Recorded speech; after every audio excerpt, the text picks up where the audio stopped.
Hi, I'm Aaron Sterling. I'm currently playing with John Mayer right now, and this is the new and improved, beautiful DW5000 pedal.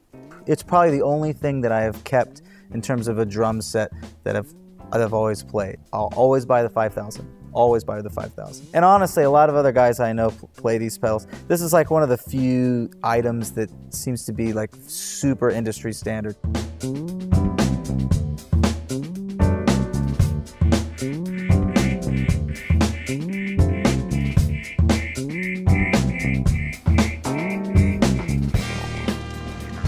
Hi, I'm Brady Blade, and I just love the DW5000 pedal. What got me, which probably was about 10 years ago, was doing a session and they had DW5000 pedal. Well, I was like, oh my goodness, because my style, I'm not a quick foot kind of drummer or a chicken foot kind of drummer when it comes to the, you know, I put a lot of body into it. And what I loved the most about the pedal was the smoothness of it, but it still had resistance. It wasn't too squishy, it was just definite and firm. The overall feel about it is like, even all the way back to the heel pad here, it's sturdy. One thing that's never happened to a DW pedal breaking on me ever. It's, you know, and I've run through a few different kinds of pedals, to be honest.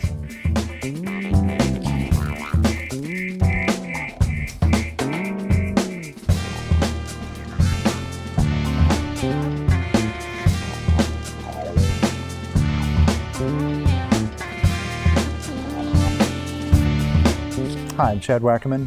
Please check out the new improved DW5000 pedal.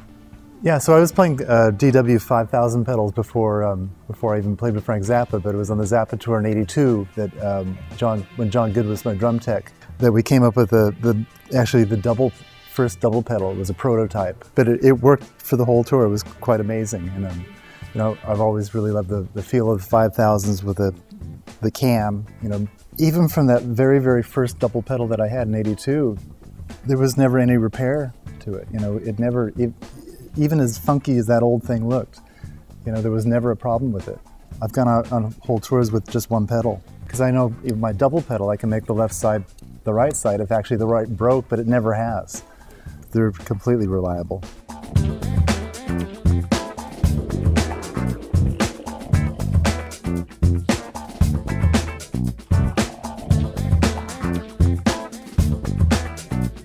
Hi, I'm David Palmer, I'm the drummer for Rod Stewart. I'm here at Drum Workshop Factory and I'm checking out the DW5000 Upgrade. This is a monster pedal. I've been with DW since 1999 and these pedals just feel so good. The velocity, the way it feels when it hits the kick, the chain, the whole, I just love it. It's like a work of art to me, you know, and it just really suits my playing no matter what I do. I'll go from like, say, using a double-headed 22, doing like standard stuff with Rod, to like using a 24, doing rock stuff, but it's mostly just beta changes. Never change the action. I really like a sloppy action on my pedal. I don't like a cranked up action. I actually like to feel that my foot is doing something, you know, and working. And just the smoothness of these pedals works for me.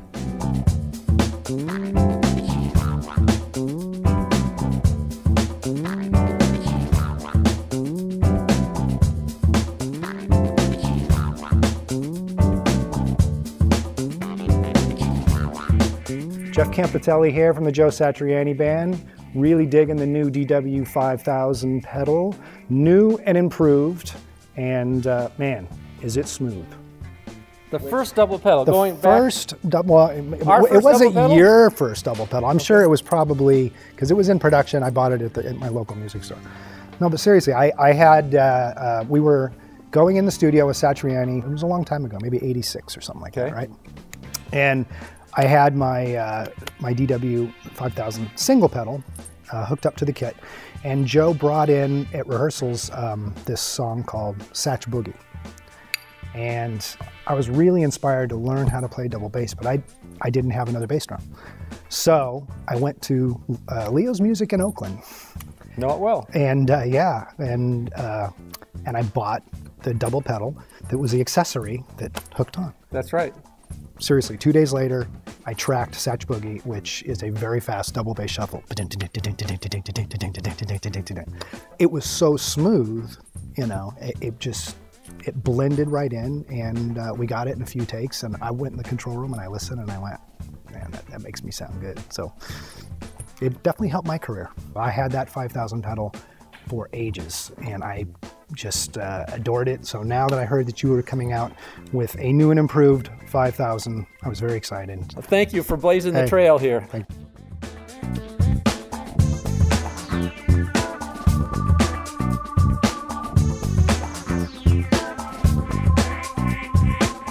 How's it going? I'm Mario Calire from Mozo Motley, and I'm holding the brand new DW 5000 pedal. The pedal that I used before the 5000 was an older Camco pedal, which, without getting into the history too much, has a lot of DNA in common with the early 5000 pedal. But I fell into the 5000 about 16 years ago, and I played them ever since, and I've never had a failure of any kind. Just very dependable. The accelerator cam is the feel that I prefer, and it's something I've gotten used to. I've tried other pedals, and I always go back to this one. I actually put my spring as tight as you can go, and that's the setting I like on them, but other than that, I go pretty medium with everything else.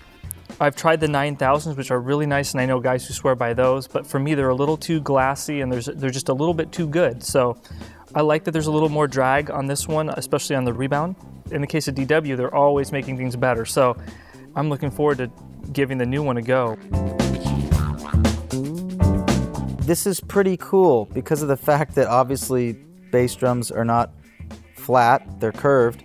You have this whole curved thing, and then besides the fact that it's already slightly curved, you also have these two right here can move, so they can kind of go however you need. And then in addition to that, you got this guy up here who's also doing that. So you have, it's like super adjustable. And because it's rubber, it seems like it's going to be pretty nice to your bass drum as well. That's pretty cool. The new features are fantastic. You know, every drummer knows that, you know, your hoops can go to heck when your kick drum mounts off the pedal is kind of crunching it. DW's never even did that, and they went one step further by actually putting in these adjustable little clamps here that are fantastic. So it not only protects your hoops, but it gives it a bit more reinforcement. So that's a fantastic feature on the to the DW 5000 as an upgrade. You know, whenever you're in a hurry and you're setting up the drum kit and you're putting the pedal on quickly, sometimes it gets a little cockeyed, and when you tighten it down, it makes it even worse. So the pedal comes down at a slight angle. So the way that the contact points are here will clamp down. It will definitely be nice and flat and not. And then it's rubberized, so number one, you're not going to hurt your hoop if you're really particular and you have a nice drum set, you don't want to scratch your lacquer finish.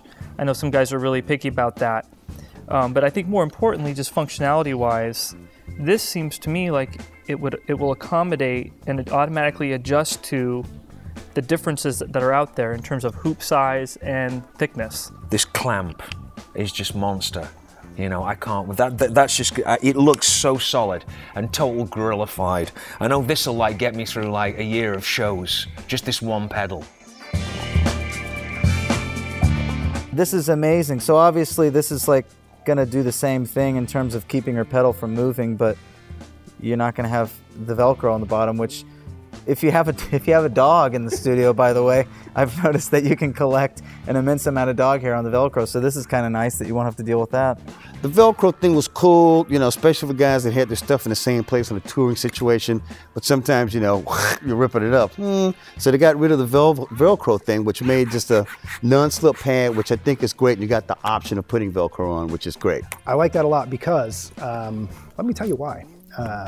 Sometimes when we're playing shows overseas and stuff, we play festivals and you don't get a sound check, and sometimes it's not my particular drum kit, it's a rental drum kit or something, and they set it up real quickly and I have to run up there and try to adjust it in between bands, so maybe I have 5-10 minutes to kind of adjust things.